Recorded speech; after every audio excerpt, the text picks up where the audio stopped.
إن الحمد لله نحمده ونستعينه ونستغفره ونعوذ بالله من شرور أنفسنا ومن سيئات أعمالنا من يهده الله فلا مضل له ومن يضلل فلا هادي له وأشهد أن لا إله إلا الله وأشهد أن محمدا عبده ورسوله أما بعد فإن خير الحديث كتاب الله وخير الهدي هدي محمد صلى الله عليه وسلم وشر الأمور محدثاتها وكل محدثة بدعة وكل بدعة ضلالة وكل ضلالة في النار. أعوذ بالله من الشيطان الرجيم. بسم الله الرحمن الرحيم. وما خلقت الجن والإنس إلا ليعبدون. سبحانك لا علم لنا إلا ما علمتنا إنك أنت العليم الحكيم. رب اشرح لي صدري ويسر لي أمري واحلل عقدة من لساني يفقهوا قولي. رب زدني علما. اللهم رب زدني علما. اللهم صل على محمد وعلى آل محمد كما صليت على إبراهيم وعلى آل إبراهيم إنك حميد مجيد. اللهم بارك على محمد وعلى آل محمد كما باركت على إبراهيم وعلى آل إبراهيم إنك حميد مجيد.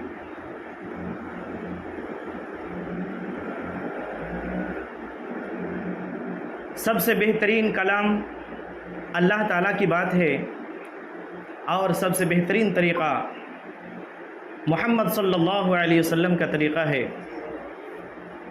اور سب سے بدترین کام دین میں ایجاد کردہ نئی چیزیں ہیں، اور ہر نئی چیز بدعت ہے، اور ہر بدعت گمراہی ہے، اور ہر گمراہی جہنم لے جانے والی ہے۔ محترم حضرات، آج کے اس درس کا مضمون ہے توحید اور شرک کے قاعدے۔ امام محمد بن عبد الوہاب رحمۃ اللہ علیہ کی یہ کتاب ہے القواعد الاربع، جو توحید اور شرک کو سمجھنے کے لیے بنیادی قاعدے ہیں۔ ان 4 قاعدوں کو سمجھنے سے توحید اور شرک کو سمجھنا انتہائی آسان ہو جاتا ہے، اور توحید اور شرک کے متعلق اہل قبلہ مسلمانوں کے درمیان جو غلط فہمیاں ہیں، اس 4 قاعدے کو سمجھنے سے وہ غلط فہمیاں دور ہو جاتی ہیں۔ لہذا یہ 4 قاعدے ہر مسلمان کو سیکھنا سمجھنا انتہائی ضروری ہے تاکہ وہ شرک سے بچ سکے۔ امام محمد بن عبد الوہاب رحمۃ اللہ علیہ نے ان 4 قاعدوں کو بیان کرنے سے پہلے ایک مختصر مگر انتہائی جامع مقدمہ بیان کیا ہے۔ تو سب سے پہلے اس مقدمے کو آج ہم سمجھنے کی کوشش کرتے ہیں۔ امام صاحب فرماتے ہیں: اسأل اللہ الکریم رب العرش العظیم ان یتولاک فی الدنیا والآخرہ وان یجعلک مبارکا اینما کنت۔ میں اللہ کریم سے جو عرش عظیم کا رب ہے یہ سوال کرتا ہوں کہ وہ آپ کی دنیا اور آخرت میں حمایت اور رہنمائی کرے اور آپ کو مبارک بنائے، آپ جہاں کہیں بھی ہوں۔ تو ان جملوں میں امام صاحب نے ان تمام لوگوں کے لیے جو یہ رسالہ پڑھ رہے ہیں، پڑھا رہے ہیں اور سیکھ رہے ہیں، توحید کا علم حاصل کر رہے ہیں، ان تمام لوگوں کے لیے دعا کی ہے کہ اللہ تعالیٰ آپ تمام لوگوں کی حمایت کرے، مدد کرے، رہنمائی کرے، دنیا میں بھی اور آخرت میں بھی، اور آپ سب کو مبارک بنائے، آپ جہاں کہیں بھی ہوں۔ کتنی پیاری دعا کی ہے نا ہمارے لیے، ہم لوگوں کے لیے۔ اسی طرح امام صاحب آگے فرماتے ہیں: وَأَن يَجْعَلَكَ مِمَّنْ إِذَا أُعْطِيَ شَكَرَ وَإِذَا ابْتُلِيَ صَبَرَ وَإِذَا أَذْنَبَ أَسْتَغْفَرَ فَإِنَّ هَؤُلَاءِ الثَّلَاثَ عُنْوَانُ السَّعَادَةِ۔ اور آپ کو ان لوگوں میں سے بنائے کہ جنہیں جب کوئی نعمتیں عطا کی جاتی ہیں، نعمتیں دی جاتی ہیں تو وہ شکر کرتا ہے، اور جب کسی مصیبتوں میں آزمایا جاتا ہے تو صبر کرتے ہیں، اور جب گناہ کر بیٹھتے ہیں تو استغفار کرتے ہیں. اور یہ تینوں خصلتیں سعادت مندی کی نشانیاں ہیں، نیکوکار ہونے کی نشانیاں ہیں. لہٰذا امام صاحب دعا کرتے ہوئے ان لوگوں کے لیے جو یہ رسالہ پڑھ رہے ہیں، پڑھا رہے ہیں، سیکھ رہے ہیں، توحید کا علم حاصل کر رہے ہیں، ان سب کے لیے دعا کر رہے ہیں کہ آپ سب کو اللہ تعالیٰ ان لوگوں میں سے بنائے کہ جنہیں جب نعمتیں عطا کی جاتی ہیں تو کیا کرتے ہیں؟ شکر کرتے ہیں اللہ تعالیٰ کی. اچھا، یہ نعمتیں کیا ہے؟ نعمتوں سے مراد کیا ہے؟ نعمتوں سے مراد ہر وہ طاقت ہے جو نعمت من اللہ ہے، یعنی اللہ تعالیٰ کی دی ہوئی چیز ہے، نعمت ہے، اللہ تعالیٰ کی طرف سے عطا کی ہوئی ہے. آپ ذرا غور کریں کہ اللہ تعالیٰ نے انسان کو کتنی ساری نعمتوں سے نوازا ہے. کیا ہم گن سکتے ہیں ان نعمتوں کو؟ صرف آنکھ کی نعمتیں لے لیں کہ اگر جس آنکھ اللہ نے دی ہے، جو آنکھ ہمیں دی ہے، اس آنکھ سے ہم دیکھتے ہیں، ہمیں کوئی پریشانی نہیں ہوتی. لیکن اگر یہی آنکھ کی بینائی چلی جائے تو کتنی پریشانی ہوتی ہے، ہر چیز میں ہم محتاج ہو جائیں گے، ہر چیز میں. تو اللہ کی ایک ایک نعمتوں پہ غور کریں نا، تب اللہ کا مطلب، اللہ کی عظمت ہمیں سمجھ میں آئے گی کہ اللہ نے کتنی ساری نعمتیں دے رکھی ہیں. اللہ نے فرمایا وَإِن تَعُدُّوا نِعْمَتَ اللَّهِ لَا تُحْصُوهَا، اگر تم اللہ کی نعمتوں کو شمار کرنا چاہو تو شمار نہیں کر سکتے، اتنی ساری نعمتیں اللہ نے دے رکھی ہے. تو نعمتیں صرف آج ہم لوگ کیا سمجھ رہے ہیں کہ صرف مال و دولت دیا ہے تو یہی نعمت ہے. نہیں میرے بھائی، وہ بھی اللہ کی نعمت ہے. اس کے علاوہ اللہ تعالیٰ نے کسی کو صحت و تندرستی دی ہے، یہ بھی اللہ تعالیٰ کی نعمت ہے. اللہ تعالیٰ نے کسی کو اولاد دی ہے، یہ بھی اللہ تعالیٰ کی نعمت ہے. کسی کو نیک بیوی ملی، یہ بھی اللہ تعالیٰ کی نعمت ہے. کسی کو نیک پڑوسی ملا، یہ بھی اللہ تعالیٰ کی نعمت ہے. اور مال و دولت بھی اللہ تعالیٰ کی نعمتوں میں سے ایک عظیم نعمت ہے. لہٰذا جب اللہ تعالیٰ نعمتوں سے نوازتا ہے، مال و دولت سے نوازتا ہے کسی کو، تو پھر اور وہ ان دولتوں کو، ان نعمتوں کو اللہ کی مرضی پر خرچ کرتے ہیں، یعنی اللہ کی رضا کے لیے خرچ کرتے ہیں، اور اس دولت سے صلہ رحمی کرتے ہیں، رشتوں کو جوڑتے ہیں. یعنی اللہ نے اس کو مال و دولت سے نوازا ہے اور اس کا کوئی بھائی، کوئی بہن یا کوئی دوسرا رشتہ دار پریشان حال ہے، مصیبتوں میں سے دوچار ہیں، تو ان کی مدد کرتے ہیں. تو یہ اس بات کی علامت ہے کہ یہ شخص کیا ہے؟ سعادت مند ہے، نیکوکار ہے، کہ اللہ نے دولت سے نوازا ہے تو اس دولت سے اللہ کا بھی حق ادا کرتے ہیں اور بندوں کا بھی حق ادا کرتے ہیں. کتنے ایسے لوگ ہیں کہ جنہیں اللہ تعالیٰ نے مال و دولت سے نوازا ہے، بے شمار فراوانی ہے، ہر طرح فراوانی ہے، خوشحالی ہے، اور وہیں پر اس کا کوئی قریبی رشتہ دار بیمار ہے، پریشان ہے، علاج کے لیے پیسہ نہیں ہے، مفلسی کے شکار ہے، لیکن وہ اس کی مدد نہیں کرتا، حالانکہ قریبی رشتہ دار ہے. اور وہ اپنی زبان سے صرف کہتا رہتا ہے الحمدللہ، اللہ نے دولت دی ہے، شکر ادا کرتا ہے، الحمدللہ، ماشاءاللہ، بہترین سے بہترین بنگلہ بنایا، بہترین سے بہترین گاڑی لی، لکھتا ہے ھذا من فضل ربی، لیکن وہ عملاً کنجوس ہے، وہ دوسروں کی مدد نہیں کرتا، یا پھر ان تمام مالوں کو غلط راستوں میں خرچ کرتا ہے، اپنی خواہشات کے مطابق ان پیسوں کو خرچ کرتا ہے. تو یہ بدبختی کی علامت ہے، یاد رکھیں، بدبختی کی علامت ہے، اور یہ مال قیامت کے دن اس کے لیے وبال بن سکتا ہے. لہٰذا جب اللہ تعالیٰ مال و دولت سے نوازے تو ان دولتوں کو اللہ کی رضا کے لیے خرچ کرنا، اور پھر اللہ کا حق بھی ادا کرنا، بندوں کے حقوق بھی ادا کرنا، یہ اس بات کی دلیل ہے کہ یہ بندہ کیا ہے؟ سعادت مند ہے، نیکوکار ہے. اس تعلق سے ایک بہت ہی پیاری حدیث سنانا چاہتا ہوں جو ترمذی میں موجود ہے، اور حدیث نمبر ہے 2325، یعنی 2325 نمبر کی حدیث ہے. نبی کریم صلی اللہ علیہ وسلم فرماتے ہیں کہ یہ دنیا 4 قسم کے لوگوں کی ہے. یہ دنیا کتنے قسم کے لوگوں کی ہے؟ 4 قسم کے لوگوں کی ہے. ایک بندہ وہ ہے کہ جسے اللہ تعالیٰ مال اور علم کی دولت سے نوازتا ہے تو اللہ تعالیٰ سے ڈرتا رہتا ہے اپنے علم کے بارے میں اور اپنے مال کے بارے میں، اور اس مال سے صلہ رحمی کرتا رہتا ہے، رشتوں کو جوڑتا رہتا ہے، اور اللہ تعالیٰ کا حق بھی ادا کرتا ہے. تو یہ سب سے بلند مرتبہ ہے اس شخص کا، کہ جو شخص جسے اللہ تعالیٰ نے مال سے بھی نوازا اور علم سے بھی نوازا، اور اس مال کو اللہ کی رضا کے لیے خرچ کرتے ہیں، اللہ کا حق بھی ادا کرتے ہیں اور بندوں کے حقوق بھی ادا کرتے ہیں، تو یہ ایسا شخص ہے جسے سب سے بلند مرتبہ عطا کیا گیا ہے۔ دوسرا وہ بندہ جسے اللہ تعالیٰ نے علم کی دولت سے تو نوازا ہے لیکن مال کی دولت سے محروم رکھا، تو یہ شخص اپنی نیت سے سچا ہے، یہ کہتا ہے کہ اگر میرے پاس مال ہوتا تو میں بھی فلاں جیسا عمل کرتا۔ یعنی یہ امیر شخص جسے اللہ نے مال و دولت سے نوازا ہے اور یہ اللہ کے حقوق بھی ادا کرتے ہیں، بندوں کے حقوق بھی ادا کرتے ہیں، اللہ تعالیٰ سے ڈرتے رہتے ہیں، تو اللہ اگر مجھے بھی مال دیتا تو میں بھی اس شخص کی طرح کرتا، میں بھی اللہ کے راستے میں لٹاتا۔ سبحان اللہ۔ نبی رحمت صلی اللہ علیہ وسلم فرماتے ہیں کہ ان دونوں کا اجر برابر ہے۔ ان دونوں کا اجر کیا ہے؟ برابر ہے۔ حالانکہ یہ اس کے پاس مال نہیں ہے، خرچ نہیں کر پا رہا ہے، اپنی استطاعت کے مطابق خرچ کر رہا ہے، لیکن اس کے مقام کو نہیں پہنچ رہا ہے، لیکن نیکیوں میں، ثواب میں، مقام میں، درجات میں دونوں برابر ہے کیونکہ اس کی نیت اچھی ہے۔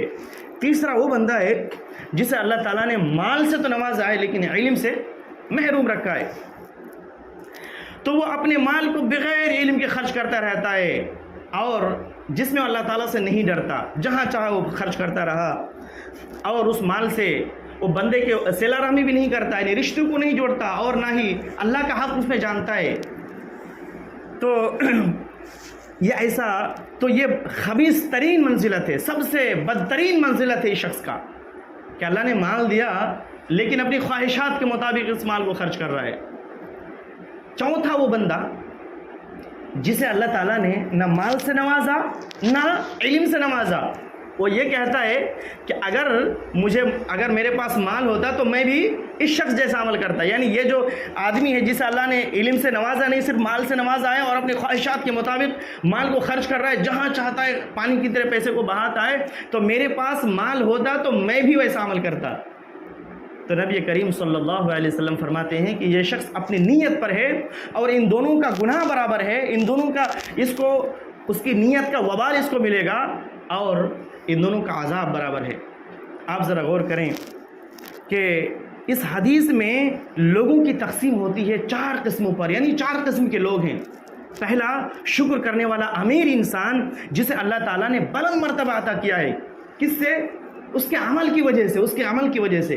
دوسرا، فقیر انسان، دوسرا صبر کرنے والا فقیر انسان جو اپنی نیت سے سچا ہے، وہ کہتا ہے کہ میرے پاس مال ہوتا تو میں بھی ایسا عمل کرتا، تو دونوں کا اجر برابر ہے۔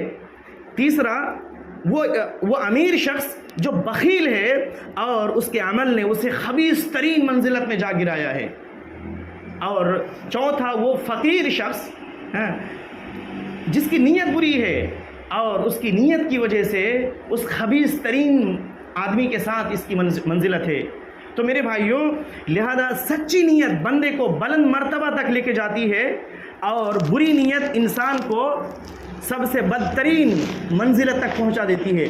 تو ہمیں ہر کام کرنے سے پہلے اپنی نیت کو درست کر لینا چاہیے کہ ہم یہ کام کیوں کر رہے ہیں، اپنی نیت کو درست کر لینا چاہیے ہر معاملات میں۔ اسی طرح اللہ تعالیٰ مال و دولت دے تو شکر کرنا چاہیے نا۔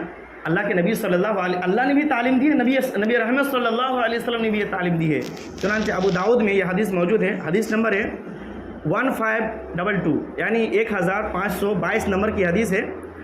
حضرت معاذ رضی اللہ عنہ کہتے ہیں کہ اللہ کے نبی صلی اللہ علیہ وسلم نے اس کے ہاتھ کو پکڑا اور فرمایا، یا معاذ واللہ انی لاحبک، اے معاذ اللہ کی قسم مجھے تم سے محبت ہے۔ 2 مرتبہ آپ صلی اللہ علیہ وسلم نے فرمایا، پھر فرمایا، اے معاذ میں تمہیں وصیت کرتا ہوں۔ کس بات کی وصیت کرتا ہوں؟ کہ کسی بھی نماز کے بعد یہ دعا ہرگز مت چھوڑنا۔ کون سی دعا؟ اللہم اعنی علی ذکرک و شکرک و حسن عبادتک، اے اللہ تیرے ذکر، تیرے شکر اور تیری اچھی عبادات کرنے پر میری مدد فرما، یعنی میری اس بات پر تم مدد فرما کہ میں تیری ذکر کر سکوں، تیرا شکر کر سکوں اور تیری اچھے سے عبادت کر سکوں۔ تو شکر کرنا، اس کی تعلیم اللہ کے نبی صلی اللہ علیہ وسلم نے دی ہے۔ اور جو لوگ ناشکری کرتے ہیں، ہر چیز میں ناشکری، ان کو پوچھئے بھائی صاحب خیریت سے ہیں؟ ٹھیک ہے، چل رہا ہے کسی طرح، یعنی ان کی باتوں سے ناشکری جھلک رہی ہے۔ وہ یہ نہیں کہتا نہیں پریشان حال ہے، نہیں، ان کی باتوں سے پریشانی جھلک رہی ہے، یہ بندہ بہت پریشان ہے۔ لہٰذا ان کو وہ اپنی طرف غور کرنا چاہیے. ہاں پریشانی تو اکثر و بیشتر لوگوں کے ساتھ ہے. انسان جو ہے نا پریشان رہتا ہے, اکثر و بیشتر لوگ پریشان ہیں. لیکن کیا جس کے سامنے اللہ کی ناشکری کر رہا ہے وہ پریشانی دور کر سکتا ہے؟ نہیں کر سکتا ہے نا. تو اگر پریشانی ہے تو اللہ کے سامنے ظاہر کرے. ہاں اپنے وہ خاص بھائی جس سے مدد کی ضرورت ہو تو بول سکتے, کوئی حرج کی بات نہیں ہے, لیکن بندوں کے سامنے اپنی پریشانی ظاہر نہ کریں, یہ زیادہ بہتر ہے. اللہ تعالیٰ سورہ ابراہیم میں فرماتا ہے, آیت نمبر 7 ہے, لَإِن شَكَرْتُمْ لَأَزِيدَنَّكُمْ وَلَإِن كَفَرْتُمْ إِنَّ عَذَابِي لَشَدِيدٌ. اگر تم شکر ادا کرو گے تو میں تمہیں اور دوں گا, یعنی شکر ادا کرو گے تو اور مزید دوں گا. جو نعمتیں تمہیں دے رہا ہوں نا اور دوں گا. اگر مزید نہیں تو کم سے کم برقرار تو رہے گی نا نعمت. اللہ اکبر. مزید اگر نہیں ملی, جو نعمت ملی وہ برقرار رہے, یہی کافی ہے. تو اگر تم شکر ادا کرو گے تو میں تمہیں اور دوں گا, لیکن اگر ناشکری کی تو میرا عذاب بڑا سخت ہے. صحیح بخاری میں یہ حدیث موجود ہے. اللہ کے نبی صلی اللہ علیہ وسلم فرماتے ہیں جو لوگ ناشکری کرتے ہیں, ناشکری اس کا انجام کیا معلوم ہے؟ اللہ کے نبی صلی اللہ علیہ وسلم, حضرت عبداللہ بن عباس رضی اللہ عنہ کہتے ہیں کہ اللہ کے نبی صلی اللہ علیہ وسلم نے فرمایا کہ مجھے دوزخ دکھائی گئی. کیا دکھائی گئی؟ دوزخ, کہ جس میں اس میں عورتوں کو زیادہ دیکھا. کیوں زیادہ دیکھا؟ کیونکہ وہ ناشکری کفر کرتی ہیں. صحابہ نے کہا کہ اللہ کے نبی کیا وہ اللہ کے ساتھ کفر کرتی ہے؟ کہا کہ نہیں, تکفرن العشیرہ, وہ کیا کرتی ہے؟ شوہر کی ناشکری کرتی ہے. شوہر وہ احسان فراموش ہوتی ہے. اگر تم عورت سے عمر بھر بھلائی کرتے جاؤ, بھلائی کرتے جاؤ, بھلائی کرتے جاؤ, پھر وہ تم سے کوئی ناگوار بات دیکھے تو وہ کہہ دے گی میں نے تو تجھ سے کبھی کوئی اچھی چیز دیکھا ہی نہیں.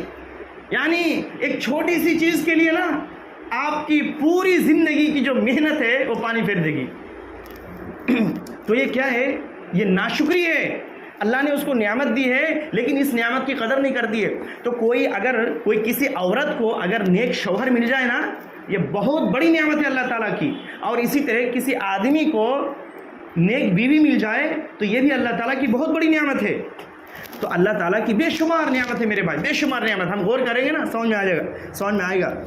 تو اللہ تعالیٰ کی دی ہوئی نعمت پر شکر ادا کرنا یہ اس بات کی دلیل ہے کہ یہ شخص کیا ہے؟ سعید ہے, نیک ہے. تو ہمیں کیا پتہ چلا کہ اللہ تعالیٰ اگر ہمیں نعمتوں سے نوازے تو ہمیں شکر ادا کرنا چاہیے. ہر حال میں ہمیں اللہ کا شکر ادا کرنا چاہیے. اسی طرح دوسری چیز جو سعادت مندی کی نشانی ہے, جس کا تذکرہ امام صاحب نے فرمایا, امام محمد بن عبد الوہاب رحمۃ اللہ علیہ نے, کہ وَإِذَا ابْتُلِيَ صَبَرَ, اور جب انہیں آزمائش آتی ہے, مصیبتیں آتی ہیں, پریشانیاں آتی ہیں تو صبر کرتے ہیں. یعنی وہ جزا فضا نہیں کرتے, بے صبری کا مظاہرہ نہیں کرتے, صبر کرتے ہیں, صبر کا دامن کبھی نہیں چھوڑتے. اور جانتے ہیں ہماری پوری کی پوری زندگی آزمائش ہے, آزمائش ہے. ہمیں ہر موڑ میں ہمیں صبر کرنا چاہیے. ہر طرح مطلب اللہ تعالیٰ آزما سکتا ہے. اللہ نے سورہ بقرہ آیت نمبر 155 میں اور 56 میں اللہ تعالیٰ نے فرمایا وَلَنَبْلُوَنَّكُمْ بِشَيْءٍ مِّنَ الْخَوْفِ وَالْجُوعِ وَنَقْصٍ مِّنَ الْأَمْوَالِ وَالْأَنفُسِ وَالثَّمَرَاتِ وَبَشِّرِ الصَّابِرِينَ. اللہ فرماتا ہے کہ ہم تمہیں ضرور آزمائیں گے. کس سے آزمائیں گے؟ خوف سے, بھوک سے, مال و جان اور پھلوں کی کمی سے, ہر طرح سے آزمائیں گے. آزمائش مختلف طرح سے آ سکتی ہے.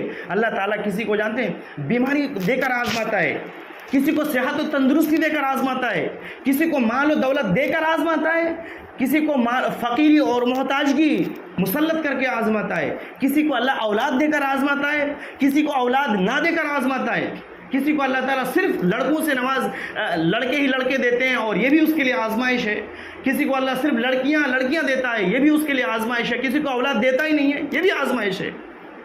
یعنی آزمائش مختلف طریقے سے آ سکتی ہے اور ہر موڑ میں کیا کرنا ہے؟ صبر کرنا ہے. صبر, اور صبر کرنے والوں کو ہی خوشخبری دی گئی ہے. وَبَشِّرِ الصَّابِرِينَ, صبر کرنے والوں کے لیے خوشخبری ہے. الَّذِينَ إِذَا أَصَابَتْهُمْ مُصِيبَةٌ قَالُوا إِنَّا لِلَّهِ وَإِنَّا إِلَيْهِ راجعون, کہ جب انہیں کوئی مصیبت پہنچتی ہے تو کیا کہتے ہیں؟ ہم خود اللہ تعالیٰ کی ملکیت ہے اور ہم تو خود اللہ تعالیٰ کی طرف لوٹ کر جانے والے ہیں. اللہ اکبر، کتنی بڑی بات ہے. صبر کرنے والے ہر موڑ میں صبر کرتے ہیں. اللہ کے نیک بندے ہر موڑ میں صبر کرتے ہیں، جزا فضا نہیں کرتے، بے صبری کا مظاہرہ نہیں کرتے، صبر کرتے ہیں، صبر کا دامن کبھی نہیں چھوڑتے. امام احمد بن حنبل رحمۃ اللہ علیہ فرماتے ہیں کہ اللہ تعالیٰ نے قرآن مجید میں صبر کا ذکر 90 سے بھی زیادہ مرتبہ کیا ہے. قرآن مجید میں صبر کا ذکر 90 سے بھی زیادہ مرتبہ. گویا کہ اس بات پر لوگوں کو ابھارا گیا ہے کہ مصیبتیں تمہارے ساتھ آئے گی، مصیبت آنا طے ہے، لیکن صبر کرنا ہے. اس میں صبر کون کرتا ہے؟ صبر سب نہیں کر پاتے. اللہ ہمیں بھی اس کی توفیق دے اور سب کو توفیق دے صبر کرنے کی. اللہ کے نبی صلی اللہ علیہ وسلم فرماتے ہیں، صحیح مسلم میں یہ حدیث موجود ہے، حدیث نمبر ہے 2999. اللہ کے نبی صلی اللہ علیہ وسلم فرماتے ہیں، عجبا لامر المؤمن ان امرہ کلہ خیر ولیس ذلک لاحد الا للمؤمن. مومن کا معاملہ عجیب ہے اور اس کا ہر معاملہ اس کے لیے خیر کا ہی ہوتا ہے، یعنی بھلائی کا ہی ہوتا ہے، اور یہ چیز صرف مومن کے ساتھ خاص ہے. ان اصابتہ سرا شکر فکان خیرا لہ. جب اسے خوشی اور خوشحالی ملتی ہے تو کیا کرتا ہے؟ اللہ کا شکر ادا کرتا ہے اور یہ اس کے لیے اچھا ہوتا ہے. وَإِنْ أَصَابَتْهُ ضَرًّا صَبَرَ فَكَانَ خَيْرًا لَهُ. اور اگر اسے نقصان پہنچتی ہے، تکلیف پہنچتی ہے، پریشانی آتی ہے، صبر کرتا ہے، یہ بھی اس کے لیے خیر کا باعث بنتا ہے. تو ایک مومن صبر کا دامن کبھی نہیں چھوڑتا. صبر ہمیشہ صبر کرتے ہیں، صبر کا دامن کبھی نہیں چھوڑتے، اور ایسے ہی لوگ کیا ہیں؟ ایسے ہی لوگ کامیاب ہیں. اس لیے ہمیں صبر کرنا چاہیے، ہر موڑ میں صبر کرنا چاہیے اور صبر کا دامن کبھی نہیں چھوڑنا چاہیے، کیونکہ جو صبر کرنے والے ہیں وہی کامیاب ہیں.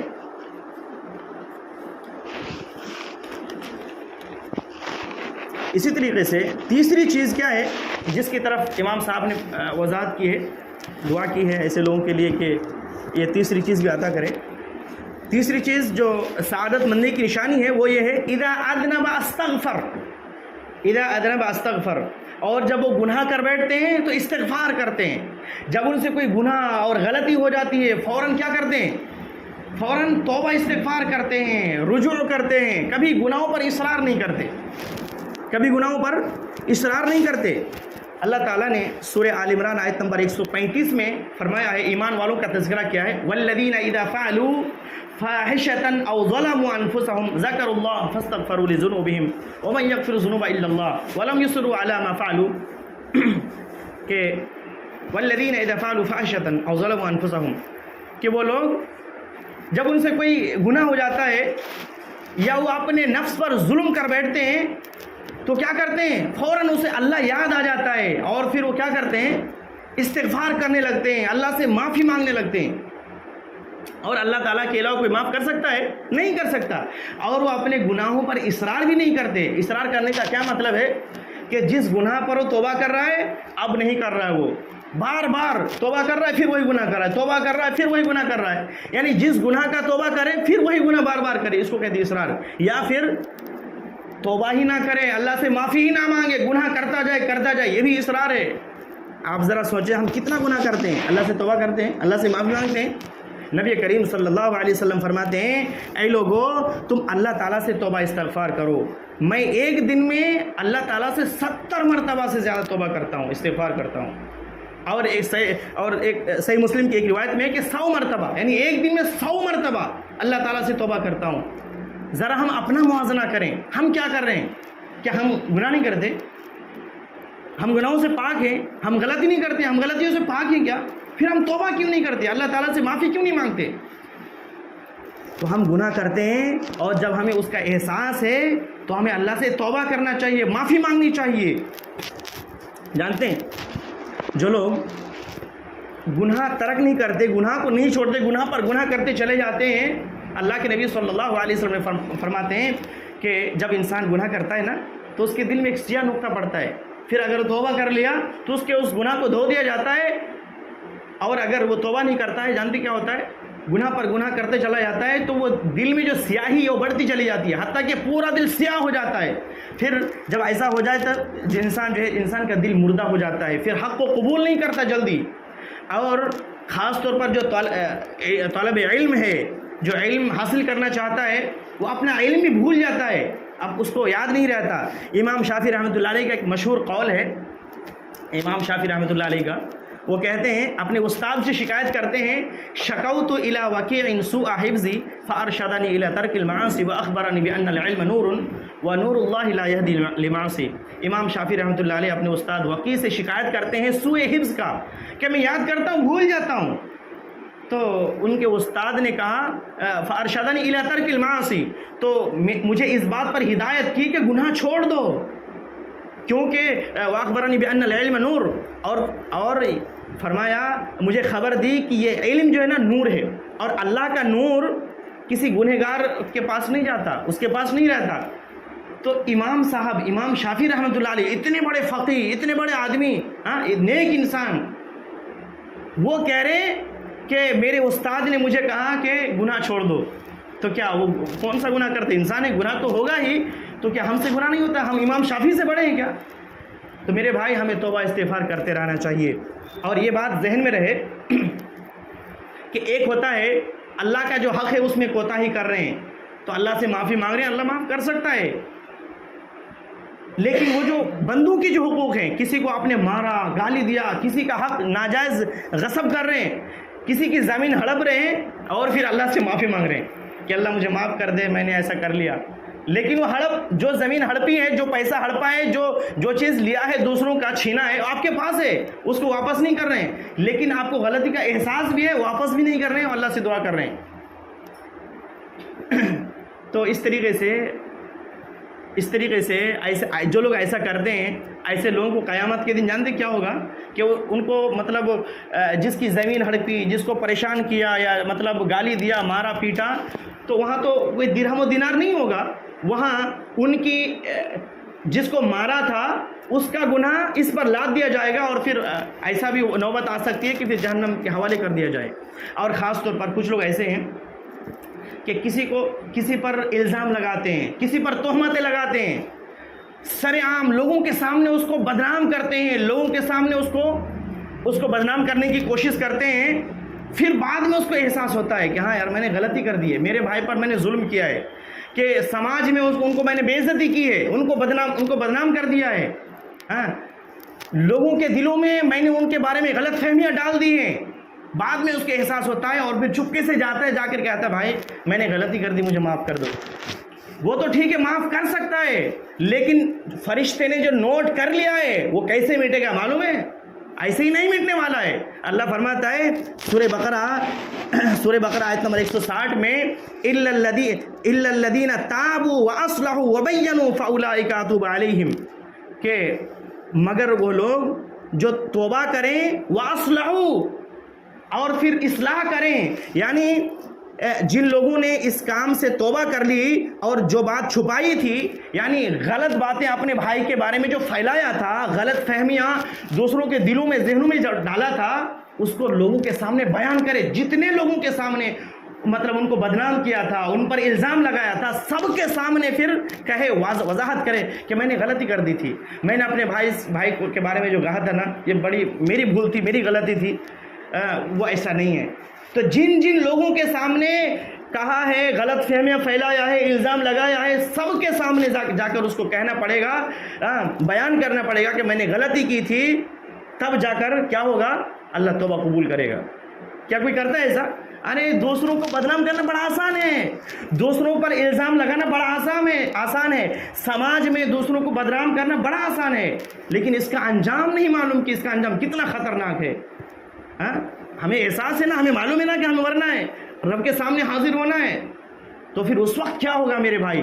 تو اللہ نے ہمیں وقت دیا ہے، ابھی بھی وقت ہے کہ اگر آپ نے کسی کی جائیداد لے لی ہے، ہڑپ لی ہے، تو پھر واپس کر دیں وہ چیز، اور پھر اللہ سے معافی مانگ لیں۔ کسی کو گالی دیا ہے، بدنام کیا ہے سماج میں، معاشرے میں، لوگوں کے سامنے، تو ابھی وقتی طور پر ہمیں شرم آ سکتی ہے، لیکن قیامت کے دن جب تمام لوگوں کے سامنے ہمیں حاضر کیا جائے گا، رب ہمارے سامنے ہوگا، تب کتنی شرمندگی ہوگی، لیکن کتنا پچھتائیں گے، وہاں پچھتانے سے کام نہیں ہوگا۔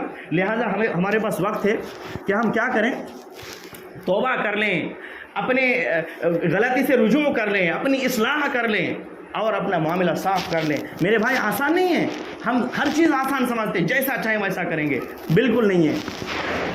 شیخ عبید الجابری رحمۃ اللہ علیہ فرماتے ہیں ان جملوں کے تعلق سے جو ہم نے ابھی امام صاحب کے تعلق سے کہا، تو کہتے ہیں کہ شکر، صبر اور استغفار یہ عنوان و سعادہ کس لیے ہے؟ یعنی کسی آدمی کے اندر یہ چیز پیدا ہو جائے کہ وہ شکر بھی کرتا ہے، صبر بھی کرتا ہے، اور گناہ ہو تو پھر معافی، توبہ، استغفار کرتا ہے، تو یہ سعادت مندی کیوں ہے، کس لیے ہے؟ کہتے ہیں کہ کیونکہ بندے کی فلاح اس سے جڑی ہوئی ہے، کامیابی اس سے جڑی ہوئی ہے، اور جب بندہ اس مقام پر پہنچ جاتا ہے نا کہ وہ اللہ نعمتوں سے نوازتا ہے تو شکر کرتا ہے، پریشانی آتے صبر کرتا ہے، گناہ ہو جاتا ہے تو استغفار کرتے ہیں، تو جب اس مقام پر بندہ پہنچ جاتا ہے تو اللہ تعالیٰ کی عظمت اس کے دل میں بیٹھ جاتی ہے، رب کا مقام بھی جان لیتا ہے اور اپنا مقام بھی وہ جان لیتا ہے، اور اس سے اس کی دنیا اور آخرت سمجھ جاتی ہے۔ اس لیے یہ عنوان و سعادہ ہے۔ اللہ تعالیٰ ہم سب کے اندر یہ بہترین صفات پیدا کر دے، آمین، کہ ہر معاملے میں اللہ کا شکر بھی کریں، مصیبت آئے تو صبر بھی کریں، گناہ ہو تو استغفار بھی کریں۔ اللہ تعالیٰ ہم سبوں کے اندر یہ اچھی صفت پیدا کر دے، آمین۔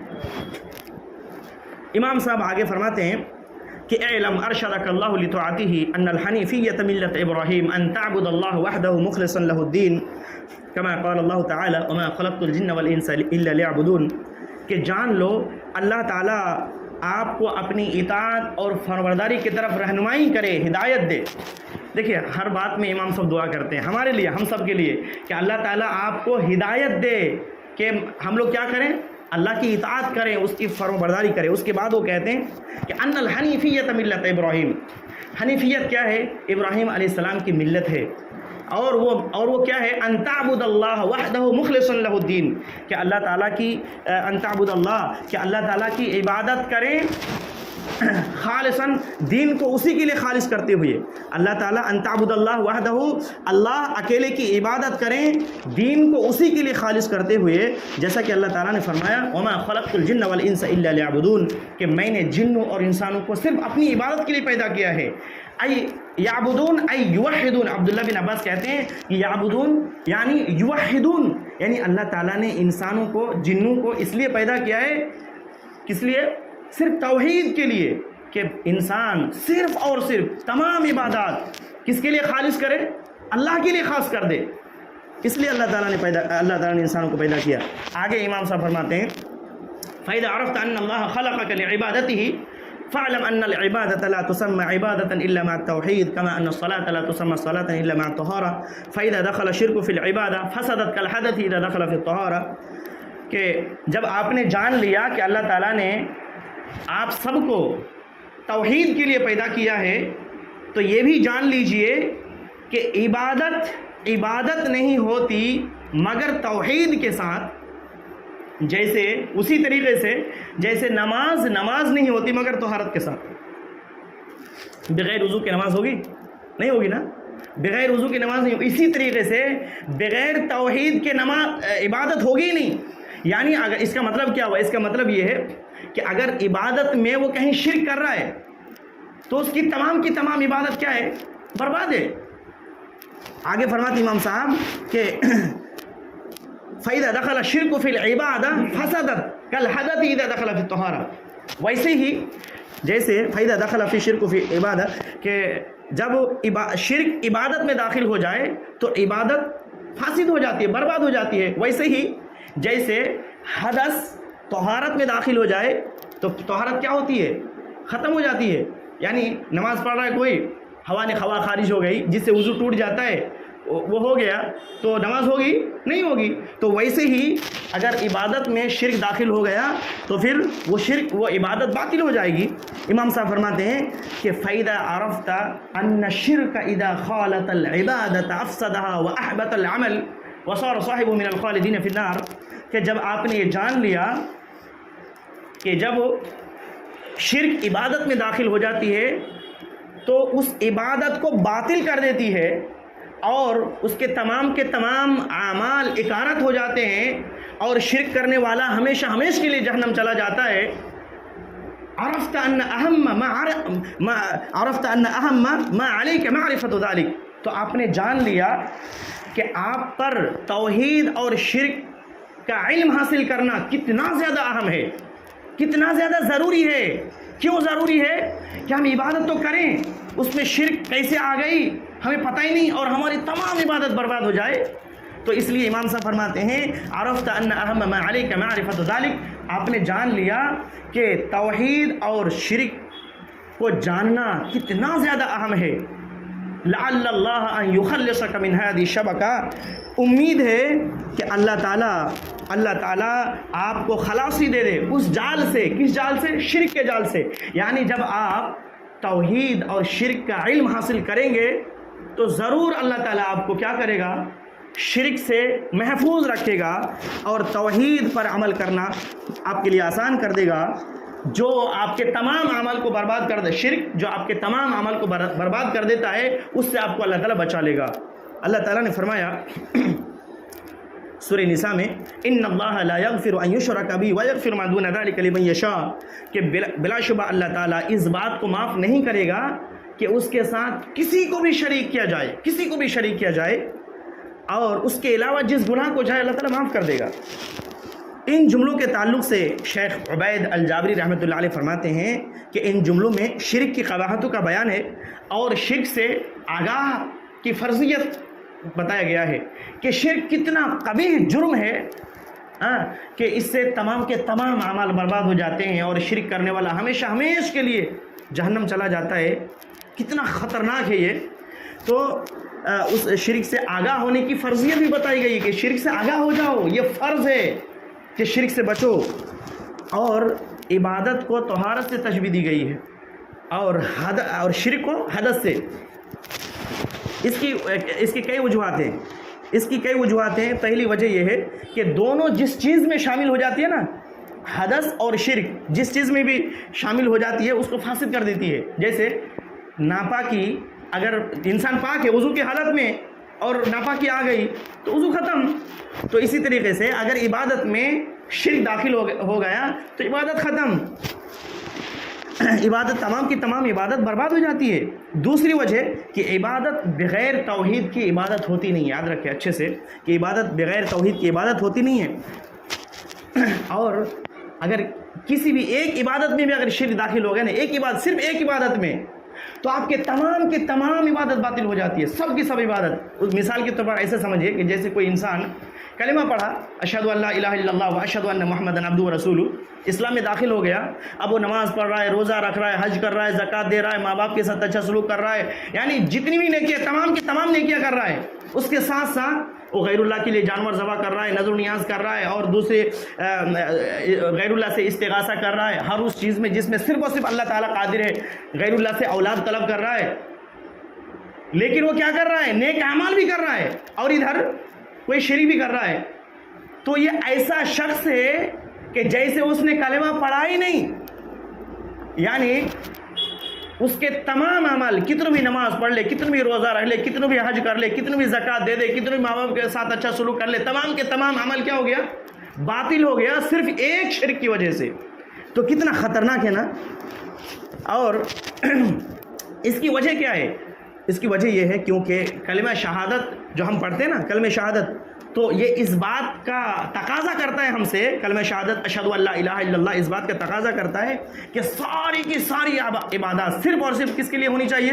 اللہ کے لیے ہونی چاہیے۔ اور دوسرا جو ہم پڑھتے ہیں وَأَشْهَدُ أَنَّ مُحَمَّدًا عَبْدُهُ وَرَسُولُهُ، تو یہ ہم سے یہ تقاضا کرتا ہے کہ جتنی بھی عبادات کرتے ہو تمام کی تمام عبادات صرف اور صرف محمد صلی اللہ علیہ وسلم کے طریقے پر کرنا پڑے گا۔ تیسری وجہ یہ ہے، میں ختم کر رہا ہوں، ٹائم شاید زیادہ ہو رہا ہے۔ تیسری وجہ یہ ہے کہ شرک کی وجہ سے عمل برباد ہو جاتا ہے۔ اللہ تعالیٰ نے سورہ زمر آیت نمبر 65 میں فرمایا کہ وَلَقَدْ أُوحِيَ إِلَيْكَ وَإِلَى الَّذِينَ مِن قَبْلِكَ، کہ یقیناً آپ پر وحی کی گئی ہے ویسے ہی جیسے کہ آپ سے پہلے پیغمبروں پر وحی کی گئی تھی۔ کیا وحی کی گئی تھی؟ لَإِنْ أَشْرَكْتَ لَيَحْبَطَنَّ عَمَلُكَ وَلَتَكُونَنَّ مِنَ الْخَاسِرِينَ، کہ اگر آپ نے شرک کیا تو آپ کے بھی تمام کے تمام عمل برباد ہو جائیں گے اور آپ خسارہ اٹھانے والوں میں سے ہو جائیں گے۔ ذرا سوچیں کہ شرک کتنا خطرناک ہے میرے بھائی، کتنا خطرناک ہے کہ شرک کی وجہ سے تمام کے تمام اعمال کیا ہو جائے گا؟ برباد ہو جائے گا۔ کوئی فائدہ نہیں ہوگا، کتنے بھی آپ نیک اعمال کر لیں کوئی فائدہ نہیں ہوگا۔ لیکن شرک کے علاوہ اگر کوئی انسان گناہ کرتا ہے اللہ چاہے اسے معاف کر دے، شرک کے علاوہ جو بھی گناہ کر لے، جتنا بھی گناہ کر لے دنیا کا، اللہ چاہے تو کیا کرے؟ معاف کر دے، معاف کر سکتا ہے اللہ تعالیٰ۔ اللہ نے وضاحت کے ساتھ کہہ دیا نا کہ ان اللہ لا یغفر ان یشرک بہ ویغفر ما دون ذلک لمن یشاء، کہ اللہ تعالیٰ اس بات کو معاف نہیں کرے گا کہ اس کے ساتھ کسی کو بھی شریک کیا جائے، اور اس کے علاوہ جس کو بھی چاہے اللہ تعالیٰ کیا کرے؟ معاف کر دے۔ تو اللہ تعالیٰ شرک کے علاوہ جس گناہ کو بھی چاہے گا معاف کر دے گا، لیکن اللہ تعالیٰ شرک کو کبھی بھی اللہ تعالیٰ معاف نہیں کرے گا، شرک کو کبھی معاف نہیں کرے گا۔ شرک کی معافی کبھی نہیں ہے میرے بھائی، کبھی نہیں ہے۔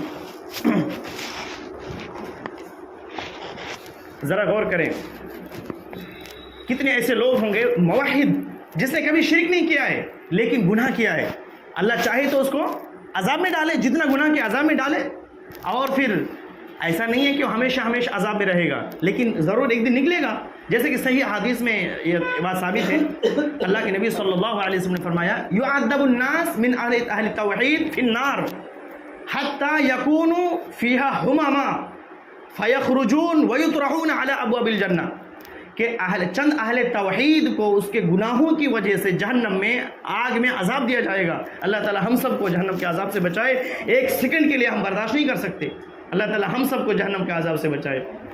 کوئی ہلکا نہ سمجھے کہ چلو یار شرک نہیں کر رہے، جو چاہے گناہ کر لو، کیا بات ہم تو جنت جائیں گی، نہیں، ایک لمحہ کے لیے، ایک سیکنڈ کے لیے ہم اور آپ جو ہے نا جہنم کی آگ کو برداشت نہیں کر سکتے۔ اتنا خطرناک ہے وہ آگ کہ یہ جو ہم آگ استعمال کر رہے ہیں دنیا میں نا، اس سے 69 گنا زیادہ خطرناک ہے، 69 گنا زیادہ، 69 گنا زیادہ خطرناک ہے وہ آگ۔ اس آگ میں کیا ہم ایک 5 سیکنڈ کے لیے انگلی رکھ سکتے ہیں؟